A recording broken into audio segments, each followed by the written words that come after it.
Plateau. Doit-on réserver des logements sociaux aux fonctionnaires? C'est la question qu'on pose ce matin. C'est une proposition faite par le député Renaissance David Amiel dans un rapport au gouvernement, un rapport qui évoque une situation insoutenable pour les agents du public. Il peut s'agir par exemple de policiers, de surveillants pénitentiaires, de militaires, d'infirmiers, mais pas que. Et on en parle sur ce plateau avec mon invité Christian Grolier. Bonjour. Bonjour. Merci d'être avec nous. Vous êtes secrétaire général de la Fédération des fonctionnaires de force ouvrière. Tout d'abord, quelles sont les difficultés auxquelles sont confrontés les agents de l'État dans l'accès au logement?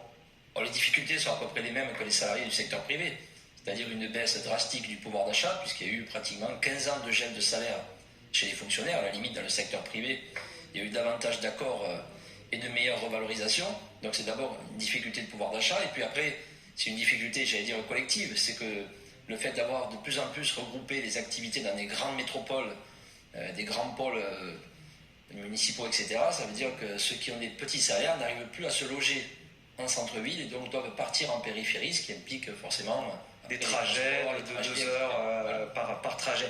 Est-ce que c'est une bonne idée de leur réserver une partie du parc de logements sociaux? Est-ce qu'il n'y a pas quelque part aussi une forme d'injustice, alors que, vous l'avez dit tout à l'heure, l'accès au logement et au logement social aussi est compliqué pour absolument tous les Français? Pourquoi les fonctionnaires auraient un passe-droit en quelque sorte?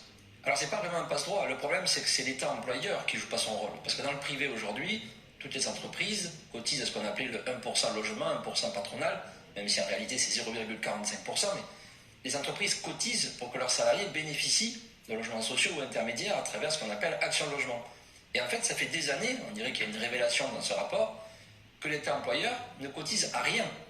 Et donc nous on dit que l'inégalité elle est d'abord là. Donc c'est pour ça que nous ce qu'on souhaiterait c'est que l'État et les employeurs en général, les collectivités, etc., cotisent également à Action Logement, comme ça, à travers leurs cotisations, on aurait une égalité des droits sur l'accès au logement. Est-ce qu'il ne faudrait pas aussi que l'État lutte davantage contre ceux qui occupent des logements sociaux alors que leurs revenus ont évolué et qui ne devraient peut-être plus occuper ces logements sociaux, afin que tout le monde, que fonctionnaire ou pas d'ailleurs, puisse avoir accès plus facilement à ces logements sociaux? Si, bien sûr, après il y a le suivi effectivement de ceux qui sont dans les logements sociaux ou logements intermédiaires aussi, parce qu'il n'y a pas que le logement social, le logement intermédiaire qui est à peu près 20 à 30% moins cher que le logement privé pur et dur.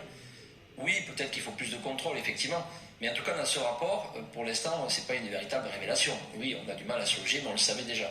Et est-ce que cela doit concerner tous les fonctionnaires sans distinction? Est-ce que tous en ont besoin? Est-ce qu'on accorde cela de la même façon, je ne sais pas, à un employé de bibliothèque, par exemple, ou à un policier ou à un infirmier?